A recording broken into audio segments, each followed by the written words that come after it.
या गाडीच्या चाकांकडे जर तुम्ही पाहिलं तर ते सारखंच दिसत असेल आणि हवा दोन्ही चाकांमध्ये सुद्धा तुम्हाला सारखीच वाटत असेल. पण तुम्हाला मी आता ना एक लाईव्ह एक्सपेरिमेंट करून दाखवणार आहे. पाठीमागच्या चाकाची हवा आपण चेक करूया.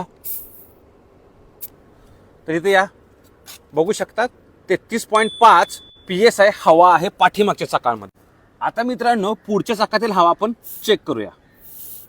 बघू शकता मित्रांनो इथे 27.0 PSI हवा पुढच्या चाकामध्ये आहे. तर मित्रांनो याचे तोटे काय आहेत? सगळ्यात पहिल्यांदा गाडीची स्टॅबिलिटी राहणार नाही. दुसरं टायर आहे ना या साईडला चिरा पडतील आणि टायर लवकर खराब होऊ शकतो. तिसरं मायलेज म्हणजे ॲव्हरेज तुम्हाला गाडी अजिबात चांगलं देणार नाही. हे जे छोटंसं डिव्हाइस आहे ना ते आहे OneLab कडून. याचा यूज करून तुम्ही बाईक किंवा कारच्या टायरमधील हवा चेक करू शकता. मित्रांनो या टायर प्रेशर गॉजचं जे हेड आहे ना ते झिंक अलॉयनं बनले, म्हणजे पडलं तरी फुटाची काही शंकाच नाही. दुसरं हा जो डिस्प्ले आहे ना तो सुपर ब्राईट आहे आणि इझिली विजिबल आहे.